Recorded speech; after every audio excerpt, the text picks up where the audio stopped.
Hello students, you are aware of an branch of science which is known as quantum mechanics or often called as wave mechanics.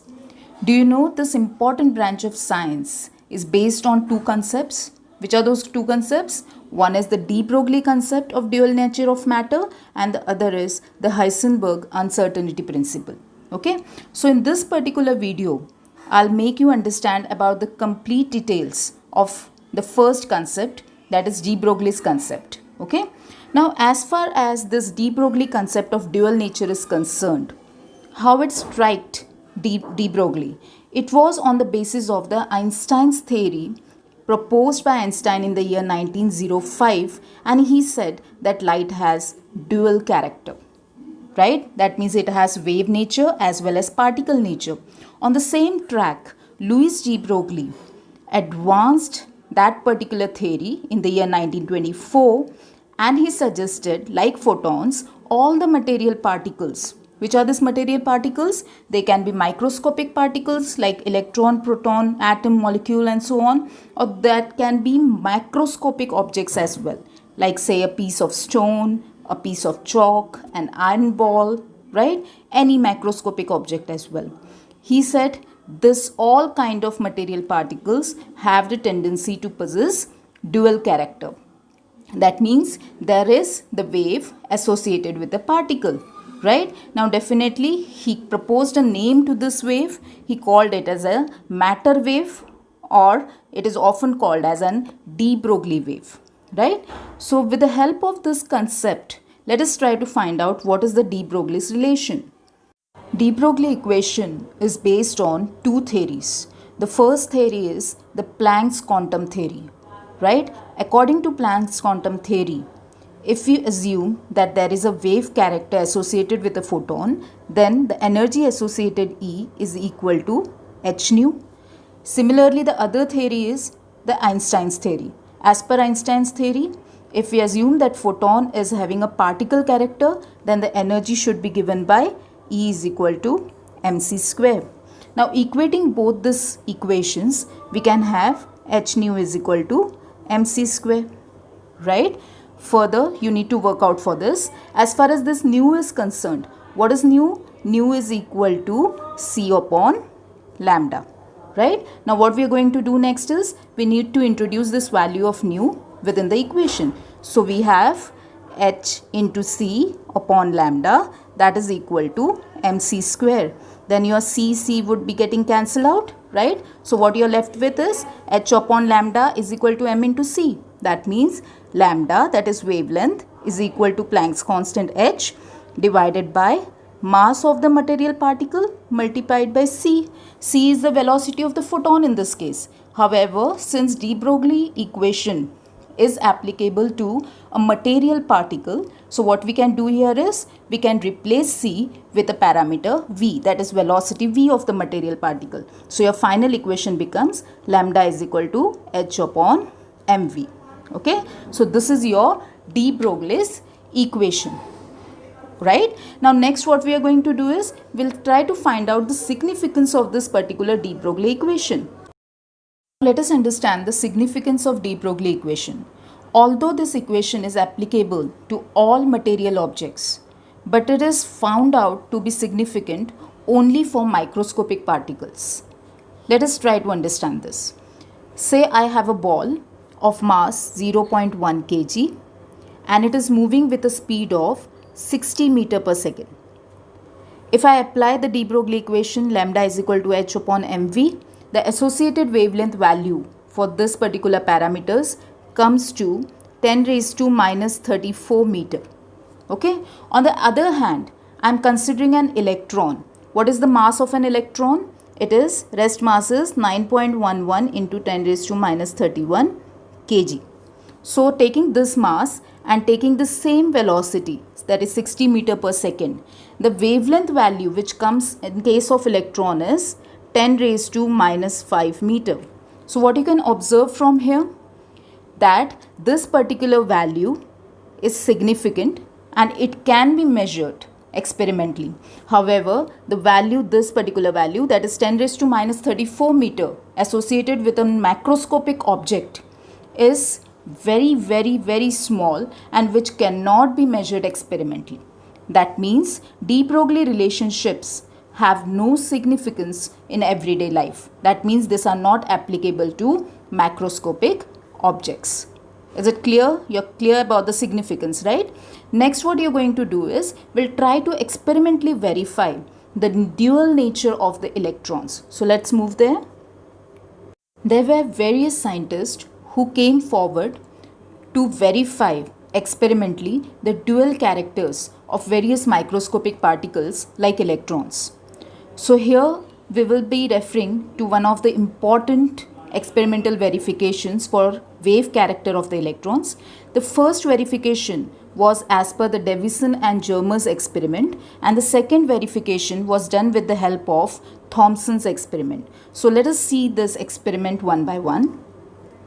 Davison and Germer in the year 1927 observed that when a beam of electrons is allowed to fall on the surface of a nickel crystal, certain rays were scattered and certain rays were reflected, right? This reflected rays were allowed to fall on a photographic plate. It was observed when this photographic plate was developed, a diffraction pattern was observed in the form of a number of concentric rings as shown in this particular adjoining figure. Okay. Now similar type of diffraction pattern was obtained initially as well in case of X-rays, and it was proved that X-rays are electromagnetic waves and they are associated with the wave character. So on that basis it was suggested, since electrons are also able to show such type of diffraction patterns in the form of a concentric ring, that means electrons must also have wave character. Okay. After that, let us see the concept of Thomson's experiment. This is the representation for diffraction of electron beam in case of Thomson experiment. Thomson in the year 1928, that is just the next year after Davison and Germer's experiment was proposed for the wave character of electrons. So again we are taking an electron beam in this case. So this is the source of electrons from where the electron beam will be coming. Then there is a slit kept over here so that a narrow electron beam can be achieved. This narrow electron beam is allowed to fall on the thin foil of gold. So one important replacement has been done in this particular Thomson's experiment is, instead of the nickel crystal, he used the gold foil. Okay. Other things are the same. Now again in this case it was observed that the diffracted beam was observed in the similar way as observed in the Davison and Germer's experiment. Okay. So again this photographic plate showed the same type of diffraction patterns in the form of an concentric rings of various intensities, which again proved the wave nature of electrons. Okay. Now after this, next we will see the verification for the particle character of electrons. The particle character of the electron was proved by various experiments like scintillation method, Millikan oil drop experiment, black body radiation, photoelectric effect, and so on. Now as far as this Millikan oil drop experiment is concerned, this particular experiment was suggested for determination of charge on the electron, right? And that calculation of charge of the electron showed that the electron has a particle character. Okay. Now as far as the scintillation method is concerned, the first one, what was done in this particular experiment is a zinc sulfide screen was taken. That means they took one photographic plate, and on this photographic plate it was coated with zinc sulfide. Okay. So when an electron was allowed to strike this particular zinc sulfide screen, a spot of light was observed at different positions on this particular screen, and this spot of light was known as scintillation, right? And definitely when you observe a spot of light on a particular screen, that means the light has been, or the particle is in the form of a localized position. Okay. Therefore the striking electrons, it suggested that the striking electron must be localized and it is not spread throughout the screen, right? That localized character suggested the particle nature of an associated electron. Is it okay? So that's about the scintillation method for verification of the particle nature. Then we saw what is Millikan oil drop experiment. Next we'll see what is black body radiation, and then a little bit concept of photoelectric effect to understand the particle nature. All the objects with a temperature above absolute zero, that is above 0 Kelvin, emit energy in the form of electromagnetic radiations. Okay, and such objects are termed as black bodies. Okay, now can you give certain examples of black body radiators? You can say heaters, bulbs, sun, stars, warm-blooded animals. So if you consider human body, it is also a black body. Why it is a black body? Because the temperature of human body is 98.6 degree Fahrenheit. Okay, and it can be related to a black body radiation frequency of about 32 terahertz, right? And this particular frequency of radiation falls within the IR region of the spectrum, the infrared region of the spectrum, right? So this is again a black body. Okay, so basically if we want to consider a black body radiation, you can just imagine a solid substance, any solid substance. When it is heated, what will happen? The atoms of that substance will be set into oscillation. They will start oscillating at their places. Yes or no? And as soon as they start oscillating, they will have tendency to emit radiation of certain frequency. That radiation of frequency, say it is nu. Now, as your heating is continued, what will happen? More and more energy will be absorbed by the atoms within that solid substance, and they will emit radiation then of higher and higher frequencies. Now, if you consider this particular concept, VIB, GYOR, as per this concept we know which is the low frequency region. Red is the low frequency region and violet is an high frequency region. So it has been observed as your heating continues, initially red light, which has a minimum frequency, that means body will go on heating, it will become first red on the low frequency side, and as you continue with the heating, what will happen? The body will ultimately convert into yellow. Then you heat it more, it will still move on the other side, on the higher frequency side, and ultimately it will be converted to violet color. Okay, the same thing you can observe in case of an iron bar. If you are taking an Fe bar, an iron bar, what will happen in this case? When you start heating it, what happens initially? It emits the minimum frequency radiations. That radiations is in the form of red color. So initially it becomes red. Then as the heating continues, it becomes yellow. And as the heating is still continued, it finally glows with white light and then with a blue light. Is it clear? So that's about the black body radiation. What we are trying to understand here is how the black body radiation proves the particle nature of the electrons. Because if we say that your electrons or the microscopic particles are in the form of wave character, or they are only able to show the wave character, that means energy should be continuous. Yes or no? But however, here the frequencies you can observe in different range.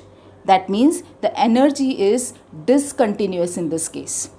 So you can observe the packets of energy in the form of a quantum of energy. Yes or no? So this proves the particle nature of electron, or the particle nature of the microscopic particle. Okay. After this, if you talk about photoelectric effect. What is photoelectric effect? In case of photoelectric effect, what happens? So in this particular case of photoelectric effect, when light of certain particular frequency is allowed to fall on the surface of metal, what will happen? If it has a sufficient amount of energy, that means the photons or the energy of the photon is sufficient to overcome the force of attraction of the electron by the nucleus, then the electron of an atom on the surface of the metal will be detached from the metal atom, right? And if it gains an excess energy from this particular energy of the photon, then it will have certain kinetic energy associated with it, and the ejected electron will move with certain kinetic energy as well, right? Now, it has been observed greater is the frequency of the incident light, greater will be the kinetic energy of the emitted electron. Again, the same concept here.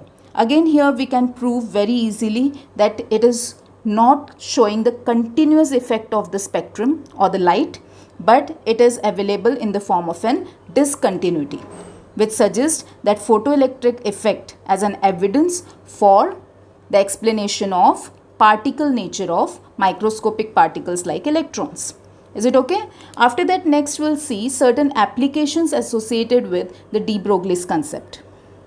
If the accelerating potential V, which is applied to an electron beam, is known to us, then we can easily find out the wavelength of the electron with the help of an de Broglie's equation. Okay, so let us consider the accelerating potential V applied to an electron beam. So the energy can be expressed in terms of EV, which is acquired by the electron. Okay, now this particular energy will be equivalent to that of the charge on the electron in coulombs and the potential applied in volts. Right? Now this particular energy can further be converted in the form of kinetic energy of the electron. Yes or no? So what is the kinetic energy of the electron? Kinetic energy of electron is half mv squared. So we now have two equations. One is EV and the other is half mv squared. Next we are going to relate both these equations. So now we have half mv square is equal to EV. That means velocity V will be equal to now root of 2 EV. V here is, capital V is the potential which is applied, divided by m. Okay. Further, we can introduce this value of velocity in your de Broglie's equation. What is de Broglie equation? Lambda is equal to h upon mv. So you need to just introduce this value of V here, right? And it will work out further. After working it out, what you're going to do is you'll substitute the values. So you'll substitute the value for h, the Planck's constant, that is 6.626 into 10 raised to minus 34 kg meter square per second. We'll substitute the value of m for electron, that is 9.11 into 10 raised to minus 31 kg, and also you'll substitute the value for E, which is the electronic charge, that is 1.6 into 10 raised to minus 19 coulomb. Ultimately then you will be in a position to calculate the value of lambda depending on the potential which is applied. Is it clear? So you can get the value in this form. Lambda is equal to 1.226 into 10 raised to minus 9 divided by square root of V. So whatever the potential applied, that you can substitute here in the denominator, and ultimately you will get the value for the wavelength associated with that electron depending on the potential applied. That's about the first application. Next, see what is the next application now. The next application is regarding the Bohr's postulate. In case of Bohr's model of an atom, we saw the various postulates associated with that model. One of the postulate was that the angular momentum of an electron in an atom are associated with definite or discrete values. That means it cannot have value of its own. Do you remember that postulate? And what was the permissible value of angular momentum of an electron? That was given by the expression mvr is equal to n into h upon 2 pi. Yes or no? Now the same postulate was verified with the help of de Broglie's equation. Let us see how does it work. See, in this case, what we are doing, according to Bohr's model, what was the concept? Electron revolves around the nucleus. Let us try to find it out. How does it work? Bohr said that electron revolves around the nucleus in circular orbits. But de Broglie concept suggests that electron shows both the characters particle as well as a wave character. So if it possesses a wave character, then in order that the wave is completely in phase as shown in the figure A, then what is necessary? That the circumference of the orbit must be equal to an integral multiple of wavelength. That means if wave has to be in phase, then it has to satisfy this particular equation, that is 2 pi r is equal to n lambda. Okay, where r is the radius of the orbit and n is any integer. Okay. Now what does de Broglie equation says? De Broglie equation says lambda is equal to h upon mv. Okay, what you're going to do next is we'll substitute this value of lambda in this particular equation, and after working out we'll come to this particular equation, that is mvr is equal to nh upon 2 pi. Now what is this equation? This equation is similar to that of the Bohr's postulate in terms of angular momentum of an electron. Yes or no? So that is an important application for derivation of Bohr's postulate of angular momentum from de Broglie's equation. Okay, so that's for today. Thank you for watching.